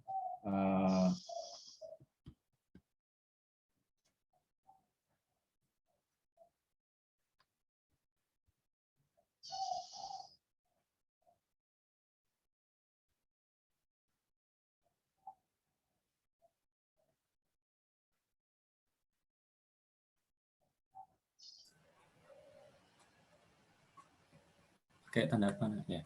Ya. Ada. Ini di dalam ini ada faktor-faktor kunci, ada cost engineer-nya yang membuat itu. Dia selalu menggunakan asumsi. Nah, asumsi itu harus ditulis di buku. Ini. Nah, kita lihat faktornya di sini. Jadi definitive estimate itu faktor asumsinya kecil, jadinya faktor pastinya itu tinggi, besar. Begitu. Nah, WBS saya rasa sudah tahu ya, WBS itu selalu ya, setiap kita menghitung biaya itu harus berdasarkan WBS. Kalau tidak berdasarkan WBS, ditelusur sama audit, ini harga di mana nih? Harga di level berapa? Ini contoh fondasi struktur atas. Atau pekerjaan jalan mulai dari ini subgrade, kemudian subbase, base cost. Nah itu harganya apakah sama atau tidak sama? Nah, itu harus dibuat dulu WBS-nya. WBS mudah-mudahan mahasiswa mengerti ya, karena WBS ini satu semester sendiri saya ngasih WBS. Dianggapnya sembarangan ini, tapi penting. Untuk gedung berlantai berapa pun harus saya minta harus pakai WBS. Ya, proyek-proyek. Jadi di Indonesia ini yang bikin WBS hanya orang asing. Orang Indonesia tidak mau. Saya tanya, kenapa Anda tidak membuat WBS? Ownernya nggak minta, Pak. Ya, nggak bisa begitu. PU pun sekarang kita minta. Kita buat juklak, PU, semua proyek PU harus membuat WBS. Supaya tahu bahwa kontraktor ruginya berapa, dan faktor keamanannya, nah itu penting itu, faktor keamanan. Supaya tidak diambil orang seenaknya. Gitu ya. Nah ini WBS itu dari mana asalnya? Ya dari dokumen tender ya, gambar, spek, persyaratan dokumen kontrak, ada addendum, ya kita buatkan. Ada level 1, level 2, level 3 seperti ini. Nah, ini contoh bangunan gedung. Ini WBS-nya seperti ini ada contoh kecil saja. Ini pondasinya. Jadi pondasi pun juga dibuat WBS lagi. Struktur bawah. Nah, ini ME, contoh aja. Contoh. Jadi kalau diure lagi, contoh electrical gitu ya. Mulai dari conduit, cabling, fixture. Nah, fixture-nya merek apa? Jelasin di WBS itu. Contoh Bruco, warnanya ivory atau beige seperti itu. Itu ditentukan itu di WBS. Jadi tidak lagi membuka-buka spek. Karena di WBS sudah dipindahin semua ke situ. Nah, ini sini. Ini dipakai angka ya. Nanti kalau saya panggil 10, itu yang keluar pekerjaan sipil ini. Nanti kalau saya panggil 2, ini saja yang keluar. By name juga bisa, seperti ini Slamet, Pak Slamet, saya panggil Pak Slamet, ini saja yang keluar. Sudah habis berapa uang sampai 3 bulan, dan progresnya berapa. Ini keluar semua. Jadi kalau pakai WBS, kita bisa panggil semau saya ya. Saya suka yang 1.1, saya panggil, ini foreman, nah ini keluar, sudah ngabisin uang berapa. Keluar. Dan memanggilnya tidak harus saya datang ke laptop, ke proyek. Ya. Saya dari handphone juga bisa. Karena dokumen ini semua di server, di proyek, nanti dihubungkan dengan SMS atau WA, nanti saya panggil di sini 1,0, cost varian hari ini tanggal 10, proyeknya Papua 2 atau apa namanya proyeknya, dia langsung 2 detik jawab. 2 detik ya. Jadi cost varian kurang dari 0. Nah, itu menjawab tuh. Kalau kurang dari 0, saya langsung telepon PM-nya. Kamu ngapain aja ngawasin proyek begitu? Biayanya nggak kamu awasi. Atau jadwalnya terlambat. Bisa. Jadi dengan handphone saja. Tidak perlu saya harus datang ke Papua. Ini kode-kode, ini bisa nama orang, bisa numbering, menggunakan numbering. Bisa menggunakan kalender di bawah ini. Bisa. Mohon izin Pak Pito. Ya. Waktunya mungkin bisa dipersingkat tinggal 10-15 menit lagi. Untuk selanjutnya kita tanya jawab. Gitu. Kita sambil tanya jawab boleh? Tanya gitu. jawab aja, nggak apa-apa. Ya. Peserta kan sudah punya materi ya. Iya. Banyak. Silahkan aja digali dari situ. Tidak usah menunggu saya jelaskan. Tadi contoh VI bertanya itu sudah ada di materi semua. Materi sudah ada semua. Gitu. Ini ada pertanyaan yang bisa saya bacakan. Boleh. Untuk biaya risiko ini dari Pak Dedi Limbong, Pak. Untuk biaya risiko dan biaya pemasaran, biaya sosial, serta fee dimasukkan di anggaran mana? Kemudian besarannya berapa, Pak? Yang bisa jawab, bisa cepat dijawab adalah biaya risiko. Cost of risk ya, cost of risk itu seperti contoh ya. Saya minta approval kepada owner salah satu keramik, gitu ya. Saya lihat ini keramik, saya harus menggunakan keramik ini. Ini yang masuk di spek, tapi harganya saya terjangkau, gitu ya, sesuai dengan RAP saya. Nah, ini owner harus approve ini. Nah, nanti saya telepon ownernya, Bapak ada di mana? Saya minta approval. Nah, contoh saya di Solo, waktu itu mengerjakan proyek di Solo, ownernya di Jakarta, saya telepon pagi-pagi hari Minggu, ada di mana Pak? Saya di Sentul Highland, Golok. Oke, nanti saya ketemu di sana. Mau ngapain? Approval material. Untuk di mana? Di kitchen. Apa ini ya? Heavy duty ceramic tile. Oke, saya tunggu. Terbang saya ke Jakarta. Jakarta langsung ambil mobil di rumah. Langsung saya ke Sentul Highland. Sampai Sentulnya sudah selesai golopnya. Lagi ngobrol-ngobrol, makan. Nah, dari situ siap, karena saya datang, akhirnya yang tamu, yang temannya itu bubar. Setelah bubar, saya yang bayarin makan. Makan itu saya yang bayar, karena saya jadi kontraktornya. Begitu dia tahu saya yang bayar, punya utang budi ya. Yaudah, mana ininya, materialnya mana? Saya keluarin ya. Ini untuk di mana nih gambarnya, ini speknya, semua masuk semua. Oke. Kalau gitu, mana spidolnya, tanda tangan, tanggalnya ada. Jadi biaya risiko seperti tadi saya naik pesawat dari Solo Jakarta, kemudian dari Jakarta saya ambil mobil lewat tol, bahan bakar bensin ke Sentul, ngasih makan, balik lagi ke Solo, itu cost of risk, biaya risiko. Nah, di dalam penanganan risiko, di situ ada respon plan, di situ ada kita cantumkan. Ini harus di-proof. Kalau tidak di-proof, saya akan rugi sekian. Ya, di situ. Jadi, tapi ada ongkosnya. Nah, cost of risk itu adalah ongkosnya. Ongkosnya masuk di mana? Ya masuk di apa tadi saya approval apa? Material, ya masuk di material. Seperti itu. Tapi masing-masing sudah tahu. Kajian-kajian tadi sudah tahu. Ada biaya risiko. Sebagai contoh lagi, Mitsubishi Leaf gitu ya. Ada Mitsubishi. Mitsubishi itu di dalam spek adalah Mitsubishi. Tapi kontraktor ini menawarkannya made in Japan. Cina. Mitsubishi-nya Cina. 50% bedanya harganya. Nah, ownernya kaget. Nah, ternyata memang dia membawa surat kontraktornya bahwa di Jepang sudah tidak diproduksi lagi. Semua diproduksi di Cina.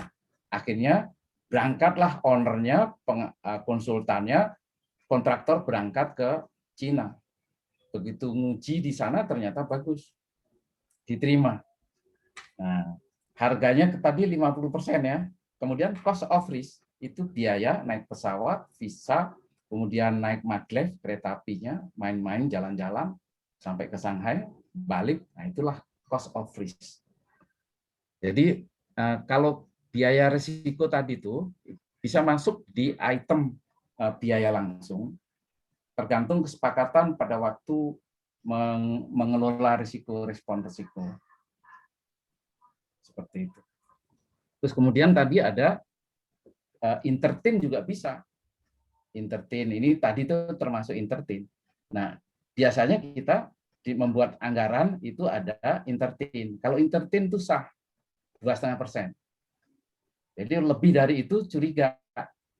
Audit curiga ini udah melebihi, ada apa ini? Entertain apa? Seperti itu. Tapi kalau 2,5% itu masuk di mitigasi risiko. Perusahaan-perusahaan sering memberikan 2,5%. Kecelakaan, keselamatan pun 2,5%. Paling rendah ya 1,9, hampir 2. Seperti itu. Lalu kalau ada pekerjaan item yang baru, Pak, misalkan ada di luar kontrak gitu, ada pekerjaan item baru, terus ditambahkan ke kontrak yang sedang berjalan, itu bagaimana kita memastikan harga satuan yang baru beserta analisis harganya itu sudah sesuai, kemudian tidak terjadi penggelembungan harga? Baik, ya. Pertanyaan yang bagus ini. Paling bahaya ini. Paling bahaya ini. Jadi, di item pekerjaan tidak ada pekerjaan itu, sehingga kalau ada yang baru berarti nego baru. Nah, kesempatan ini. Beri harga yang tinggi, nanti ditawar turun. Nah, di sini. Paling bahaya di sini. Ya, tadi ada konsultan yang menjustifikasi, Pak, yang mau melakukan negosiasi. Namanya orang juga makan nasi kan, gitu. Itu pertanyaan Bapak itu paling bahaya, sangat bahaya itu, rawan. Ya. Yang menjustifikasi konsultan makan nasi juga, anaknya nangis belum bayar sekolah juga sama kan. Nah, seperti itu. Ini paling rawan itu, Pak. Nah, bagaimana memastikan supaya audit ya di dalam auditing itu bisa dicocokkan, nggak apa-apa, konsultan sudah menyetujui ini, nanti audit datang, kita cocokkan sama proyek tetangga di sebelah, itu dibolehkan ya, itu diperbolehkan. Dilihat, tanya-tanya ke proyek sebelah, oh ini per kubiknya sekian, ini sekian, oh nggak bisa, harus saya potong. Jadi audit boleh memotong karena di Perpres itu diperbolehkan. Jadi jangan kaget nanti Bapak proyeknya dipotong. Nah, itu sudah terjadi di apartemen Pasar Rumput di Jakarta. Sudah terjadi seperti itu. Potong 60 miliar habis gitu ya. Hampir 60 ya, 59, sekian. Nah, pertanyaan ini tadi ini bagus sekali dan paling bahaya. Konsultan oke, audit no oke. Bahaya nih. Bisa dipotong, disuruh kembalikan. Diperbolehkan itu, di perpresnya ada. Lalu ini Pak, misalkan ini terkait dengan audit tadi ya, gitu. Bapak tadi kan juga sempat menjelaskan terkait dengan asumsi pada saat audit yang dilakukan begitu. Nah, pertanyaannya itu bagaimana, terus sejauh mana kita ini boleh membuat asumsi gitu ya, misalkan di lapangan tentang pekerjaan yang ada di lapangan itu, tapi datanya itu tidak ada yang afirmatif gitu Pak. Artinya misalkan contohnya gambar kerjanya tidak ada atau apa ya, laporan perhitungan kuantitasnya juga tidak ada gitu. Itu bagaimana Pak menurut Pak itu? Kalau audit itu pekerjaannya itu Pak. Iya. Menjadi forensik. Nah, gitu. Jadi ditelusuri bisa ketemu. Ya, bisa ketemu Pak. Bapak membeli genset, belinya kapan, di mana, siapa saja yang dibeli, itu auditor nangkep. Layarnya ketemu, harga aslinya berapa, dinaikkan jadi berapa, ketangkep semua. Ya. Mohon maaf Pak, itu kan kalau misalkan barang yang kelihatan dan apa bentuknya kelihatan gitu. Tapi kalau misalkan yang di bawah tanah gitu atau misalkan tulangan yang ada di dalam beton seperti itu kan seringkali kan kita harus apa ya, kayak harus bisa menghitung volume sebenarnya aktualnya itu berapa seperti itu. Ya. Jadi kalau auditor lengkap Pak alatnya, bisa sewa ke saya juga bisa. Artinya kolom beton yang di dalamnya ada besi sudah tercor segini, dia ada scanning, di scan. Ini ada diameter berapa, jumlahnya berapa, sehingga volumenya. Ingatlah, auditor itu waktu membayar volume beton itu harus dikurangi volume besi. Itu harus itu. Yang betul itu. Seperti itu. Jadi auditor punya alat. Dia bisa sewa scan. Kemudian core drill juga apalagi. Udah punya semua. Tidak bisa Pak. Yang kira-kira dibuat-buat nih tahu aja lah. Gitu. Ya intinya ada temuan. Ya. Kalau tidak ada temuan, ya bukan auditor gitu. Iya Pak. Mungkin bisa dipersingkat karena waktunya sudah jam 3 sore Pak. Mungkin ada teman-teman dosen lain atau mahasiswa yang ada kelas juga mungkin. Silakan saja, tidak harus sampai di sini ketemu saya. Ke email saya juga bisa di sekretaris Pak Nur Hadi itu ada, bisa ke Pak Nur Hadi. Mungkin Pak Ketua Lab-nya punya juga, nomor telepon saya juga ada, email saya juga ada. Tidak terbatas ketemu sore ini, tapi selamanya bisalah. Gitu ya. Saya pengangguran, pokoknya diganggu bisa.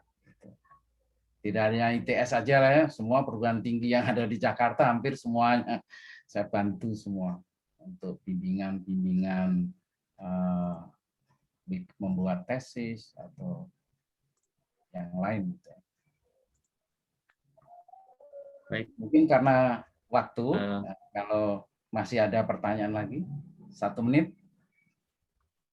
Mungkin sudah sampai di situ, Pak. Oke, baik kalau gitu. Terima kasih atas partisipasinya. Saya mohon maaf, saya memang awalnya sudah memberitahu kalau ini slide saya banyak, tapi tidak apa-apa, nanti diterima, nanti ditanyakan lewat email saya juga ada di sekretariatnya. Baik. Seperti itu Pak Dimas, terima kasih. Baik, ya. Terima kasih. Ini jamnya sudah pas jam 3 selesai. Mungkin supaya tidak habiskan waktu lagi, saya kembalikan ke MC saja untuk serah terima sertifikat narasumber begitu. Silakan.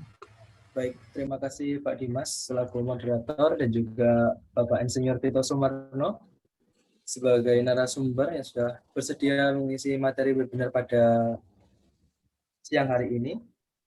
Untuk acara selanjutnya yaitu penyerahan sertifikat yang akan diwakilkan oleh Bapak Dimas. Untuk panitia yang bertugas bisa dibantu untuk share screen.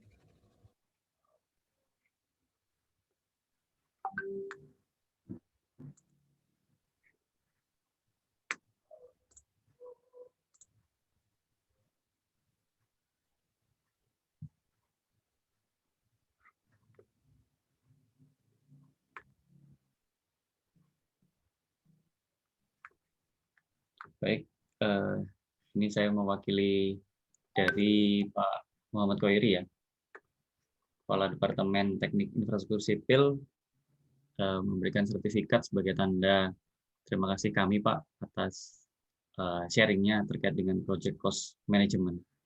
Gitu Pak. Terima kasih. Monggo Mas MC, silakan dilanjutkan. Iya, terima kasih Pak Dimas. Selanjutnya, sebelum mengakhiri kegiatan webinar pada hari ini, mengingatkan bahwa untuk selanjutnya akan ada webinar yang datang, yaitu webinar seri 8 yang akan dilaksanakan tanggal 12 Juni 2021. Baik, sebelum kita akhiri, ini ada sesi foto bersama lagi. Mungkin untuk para hadirin bisa untuk menyalakan kameranya.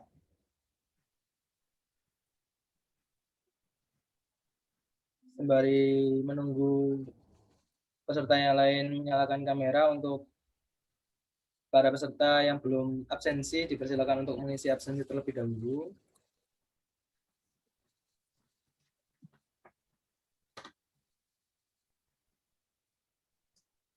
Baik, di sini ada 7 slide ya. Untuk panitia yang bertugas bisa untuk dokumentasi apa-apa dari saya. Untuk slide pertama, 1, 2, 3. Slide kedua, 1, 2, 3. Slide ketiga, 1, 2, 3.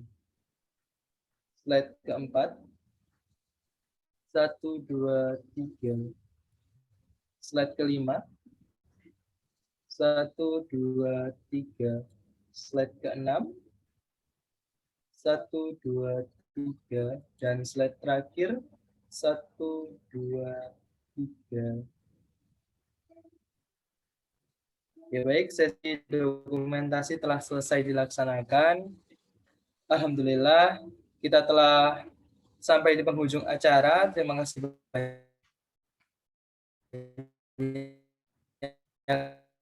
kepada narasumber, moderator, serta akhir. Semoga pengetahuan baru dan ilmu yang didapatkan dapat diaplikasikan dalam kehidupan sehari-hari. Baik, saya mewakili panitia yang bertugas menyampaikan mohon maaf bila ada kesalahan kata dan perbuatan yang kurang menyenangkan.